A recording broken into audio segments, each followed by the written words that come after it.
नमस्कार, मैं हूं मोहन तिवारी और आप देख रहे हैं टीवी 24 की खास पेशकश। इस पूरे घंटे हम बात करेंगे उन बड़ी खबरों की जिस पर आपकी निगाहें बनी हुई हैं। तो बड़ी खबर आ रही है मध्य प्रदेश से, जहां पर मोहन कैबिनेट की बैठक खत्म हुई है और उसमें लिए गए हैं बड़े फैसले।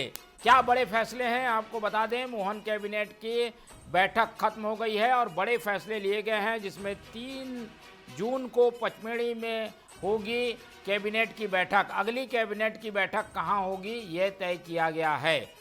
30 मई को अहिल्याबाई महिला रैली निकाली जाएगी, ये तय किया गया है। और बजट का समय सीमा पर उपयोग हो, इस बात के निर्देश दिए गए हैं। तो जो महत्वपूर्ण फैसले हुए हैं वो आपको हम दिखा रहे हैं। मोहन कैबिनेट की एक और बैठक, और हर बैठक में जो फैसले होते हैं उसका बड़ा प्रदेश पर असर पड़ता है, इसलिए कैबिनेट की बैठक में क्या अहम फैसले हुए हैं वो हम आपको बता रहे हैं। किसानों की इनकम डबल करने का लक्ष्य रखा गया है कैबिनेट की बैठक में। कृषि आधारित उद्योगों पर अब मध्य प्रदेश सरकार फोकस बढ़ाएगी। मध्य प्रदेश में अंतर्राष्ट्रीय पर्यटकों को आकर्षित किया जाएगा। अंतर्राष्ट्रीय पर्यटक मध्य प्रदेश आए, इस बात के लिए प्रयास होगा। 2 टायर 3 टायर सिटी पर होगा फोकस।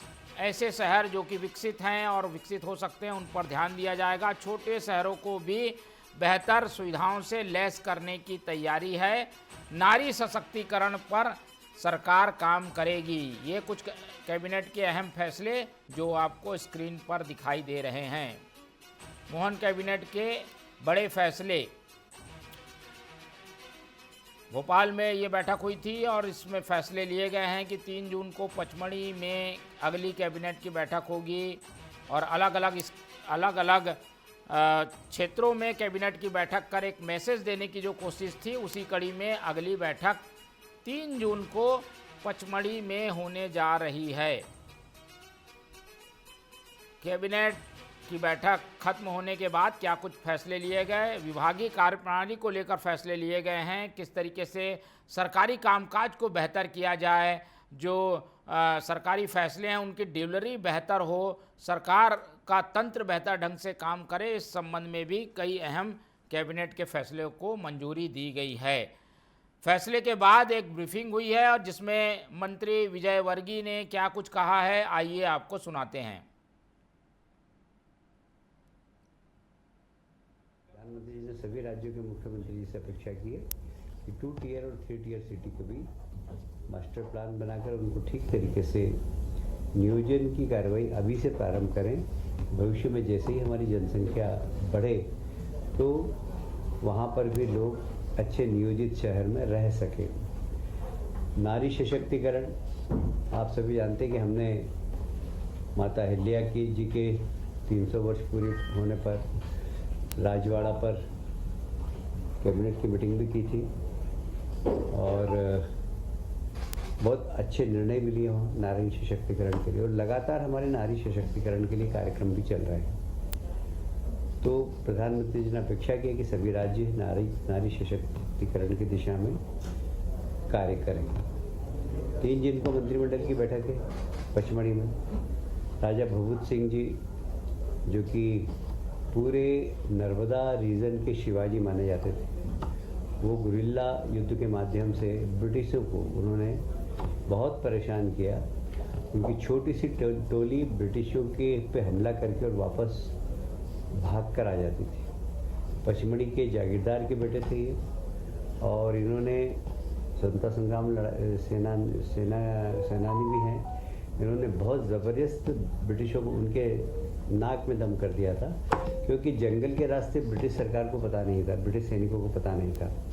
और ये दोनों तरफ से, मैंने जब इनके बारे में पढ़ा था भगत सिंह जी के बारे में, तो ये बड़ी बड़ी लाखों की हजारों की सेना को, कुछ सैकड़ों लोग दो तरफ से घेर के मारते थे।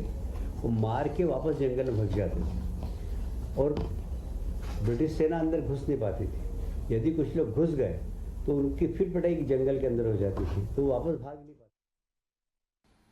तो ये कुछ महत्वपूर्ण फैसलों की जानकारी देते हुए कैबिनेट मंत्री विजय वर्गीय जी बता रहे थे कि क्या महत्वपूर्ण फैसले हुए हैं। अब इन फैसलों को समझ भी लेते हैं। हमारे साथ भोपाल से हमारे स्टेट एडिटर अतुल पाठक जी जुड़ रहे हैं, जो कि बताएंगे कि मोहन कैबिनेट में क्या महत्वपूर्ण फैसले लिए और आम जनता को इस फैसले से क्या क्या असर होने जा रहा है। तो बात करते हैं, सीधे मध्य प्रदेश का रुख करते हैं और अतुल पाठक से समझते हैं कि कैबिनेट के आज प्रमुख फैसले क्या क्या थे। चलिए अतुल जी से बात करते हैं, भोपाल की ओर रुख करते हुए। अतुल जी बताइए, क्या महत्वपूर्ण फैसले लिए गए हैं आज के कैबिनेट की बैठक में? देखिए, यदि आज की कैबिनेट के फैसलों की हम बात करें तो काफी महत्वपूर्ण चर्चा हुई है। मोहन जी, बात यह है कि हाल ही में नीति आयोग की बैठक हुई, प्रधानमंत्री 31 तारीख को आने वाले हैं। तो इन सब को देखते हुए आज कैबिनेट की बैठक में फैसलों से ज्यादा चर्चा हुई। प्रधानमंत्री ने जो विजन दिया है कि मध्य प्रदेश को और पूरे देश को 2047 तक एक विकसित राष्ट्र की श्रेणी में लाना है, तो बहुत तेजी से काम करना पड़ेगा। तो सबसे पहला फोकस रखा गया आज की कैबिनेट की बैठक में किसानों की इनकम का। किसानों की इनकम दुगनी हो, इसको लक्ष्य रखा गया और कैबिनेट ने चर्चा की कि कैसे प्रधानमंत्री ने जो लक्ष्य दिया है किसानों की इनकम दुगनी करने का, उसको पूरा किया जाए। तो कृषि आधारित उद्योग पर फोकस किया जाएगा। हाल ही में कृषि और उद्योग को मिलाकर कैसे डेवलपमेंट किया जा सकता है, इसको लेकर एक सम्मेलन आयोजित किया ही जा चुका है। तो कृषि और उद्योग दोनों को मिलाकर कैसे डेवलपमेंट कर सकते हैं, ये एक महत्वपूर्ण विषय रहा चर्चा का। दूसरी मैं बात करूं कि केंद्र के साथ मिलकर और भी लक्ष्य पूरे करने हैं। छोटे शहरों के विकास पर ध्यान दिया जाना है। कैबिनेट ने यह तय किया कि जो छोटे शहर हैं उन्हें अग्रिम पंक्ति में लाना है, उनका मास्टर प्लान तैयार करना है, उनका सुनियोजित विकास करना है, ताकि जब विकसित मध्य प्रदेश की बात हो तो छोटे शहर पिछड़ न जाएं। बड़े शहरों की बात की जाती है लेकिन छोटे शहर छोड़ दिए जाते हैं। 2047 तक मध्य प्रदेश को भी केंद्र के अनुरूप विकसित करना है, निवेश के अनुकूल चार्टर बनाना है। जैसा कि प्रधानमंत्री ने कहा कि एमपी की निवेश नीति बहुत अच्छी नीति है और इसकी सराहना नीति आयोग की बैठक में भी की गई है। तो उन्होंने जो बातें सुझाव के तौर पर प्रधानमंत्री ने की हैं, तो उसे भी इस नीति में शामिल किया जाएगा। नारी सशक्तिकरण पर लगातार कार्य किए जाएंगे, जैसे कि अहिल्या देवी को लेकर राज्य सरकार वैसे ही संवेदनशील है। अभी इंदौर में अहिल्याबाई की जो नगरी है, वहां पर कैबिनेट बैठक हुई। प्रधानमंत्री 31 तारीख को आ ही रहे हैं। इससे पहले 30 मई को अहिल्या महिला रैली निकाली जाएगी, नारी सशक्तिकरण का संदेश दिया जाएगा। एक और महत्वपूर्ण बात जो हुई है कि बजट का समुचित और समग्र उपयोग हो। जो बजट तय किया जाता है विभिन्न विभागों को, सभी विभाग बजट का समय सीमा में उपयोग करें और सदुपयोग करें। जो भी बजट दिया जाए वो बजट बिना किसी बीच के कट के सीधे जनता के हित में उपयोग किया जाए, इस पर भी कैबिनेट ने निर्णय लिए हैं। इसके अलावा कैबिनेट ने कहा है कि विभागीय कार्य प्रणाली, जैसे कि ईज ऑफ डूइंग बिजनेस है, उसी तरह से ease of doing government works department में कैसे कार्य किया जा सकता है, कैसे फाइलें अटकने की प्रक्रिया को कम किया जा सकता है, विभागों में कौन सी फैसले ऐसे हैं जिनका केंद्रीकरण किया जा सकता है, कौन से ऐसे निर्णय हैं जिनको विकेंद्रीकृत किया जाना जरूरी है। तो सरकार के अंदर की प्रक्रिया को भी सरलीकृत किया जाए, ऐसे निर्णय भी कैबिनेट की बैठक में लिए हैं।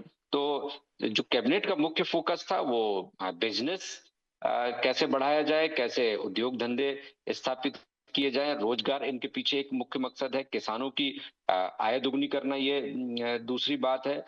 विकसित भारत के सपने को मध्य प्रदेश कैसे पूरा कर सकता है, प्रधानमंत्री ने जो सलाह दी है उनको कैसे अमल में लाया जा सकता है, विभागीय बजट को कैसे समुचित और समग्र उपयोग किया जा सकता है, समय सीमा पर बजट का सदुपयोग हो, इस पर भी चर्चा की है। तो इन सब विषयों को लेकर आज की कैबिनेट की बैठक में निर्णयों से ज्यादा चर्चा पर फोकस किया गया। जी।